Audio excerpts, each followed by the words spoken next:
आपने कई बार किताबों और अक्सर अपनी आसपास सिविलाइजेशन यानी सभ्यता शब्द सुना होगा।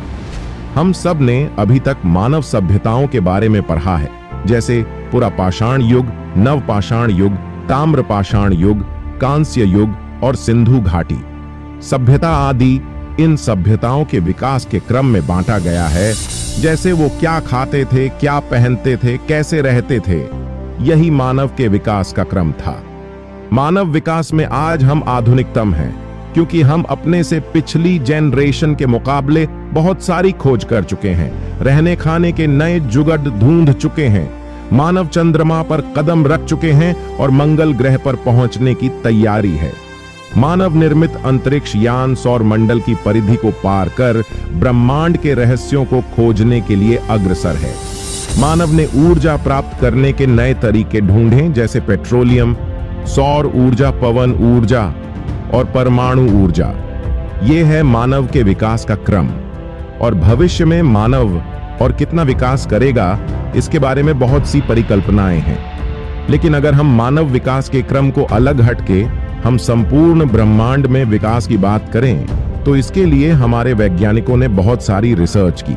इसमें से एक रिसर्च है वैज्ञानिक मिखाइल कार्दाशेव की। इन्होंने सिविलाइजेशन को मापने के लिए एक पैमाना तैयार किया है। आइए जानते हैं कार्दाशेव और उनकी थ्योरी के बारे में। ईयर 1964 में रूसी खगोल शास्त्री मिखाइल कार्दाशेव द्वारा प्रस्तावित थ्योरी स्केल टाइप 0 से लेकर टाइप 5 या उससे आगे तक होता है।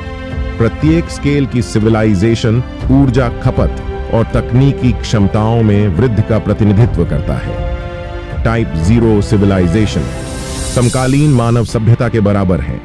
टाइप 1 सिविलाइजेशन अपने ग्रह की सारी ऊर्जा का उपयोग कर सकती है और टाइप 2 सिविलाइजेशन अपने तारे की ऊर्जा का उपयोग कर सकती है। टाइप 0 सिविलाइजेशन की विशेषता मुख्य रूप से गैर नवीकरणीय स्रोतों जैसे जीवाश्म ईंधन और जल विद्युत ऊर्जा जैसे नवीकरणीय स्रोतों के सीमित उपयोग के माध्यम से ऊर्जा की खपत है। टाइप 1 सिविलाइजेशन उस सभ्यता को कह सकते हैं जो कि अपने ग्रह पर मिलने वाली पूरी एनर्जी ऊर्जा को काम में ला सके या उसका उपयोग कर सके।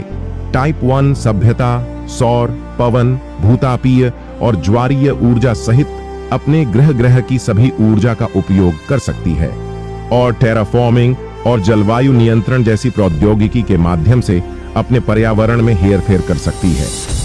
हम मानव अभी स्केल के 0.73 नंबर पर हैं और आने वाले कुछ सैकड़ों सालों में हम टाइप 1 सभ्यता बन जाएंगे। टाइप 2 वो सिविलाइजेशन होगी जो कि अपने पूरे तारे यानी स्टार की सारी एनर्जी का प्रयोग करती हो।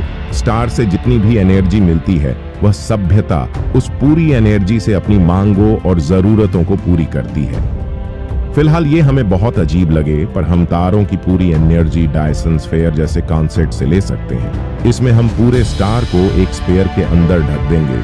टाइप 2 सिविलाइजेशन के लिए अपने तारे की ऊर्जा का उपयोग करने के लिए आवश्यक प्रौद्योगिकी का स्तर वास्तव में चौंका देने वाला है। इसके लिए मेगा स्ट्रक्चर्स की आवश्यकता होती है, जैसे कि तारे के चारों ओर एक विशाल संरचना जो एक तारे को चारों तरफ से घेरती है। डायसन स्फीयर एक विज्ञान की थ्योरी है जिसमें हम इस तरह का एक जाल या कहें कुछ ऐसा बनाएं जिससे हम तारे की पूरी ऊर्जा को प्राप्त कर सकें। जैसे तारा स्फीयर यानी गोल होता है, तो हम उसकी पूरी ऊर्जा तभी ले सकते हैं जब हम उससे बड़ा एक स्फीयर बना के उसे ढक दें और उस स्फीयर के प्रयोग से तारे की ऊर्जा को नियंत्रित कर सकें। वैज्ञानिक मानते हैं कि आने वाले 1 लाख सालों में शायद हम ये मुकाम भी हासिल कर सकते हैं। टाइप 3 सिविलाइजेशन या सभ्यता वो सिविलाइजेशन होगी जो कि पूरी गैलेक्सीज यानी आकाश गंगा को नियंत्रित करती हो और उसके सभी एनर्जी संसाधनों पर उसका हक हो। टाइप 3 सभ्यता इतनी एडवांस है कि ये हमारे लिए भगवान की तरह है। अगर जानकारी पसंद आ रही हो तो वीडियो को लाइक करें और चैनल को सब्सक्राइब करें। दोस्तों, ये जानकारी कैसी लगी कमेंट बॉक्स में जरूर बताएं।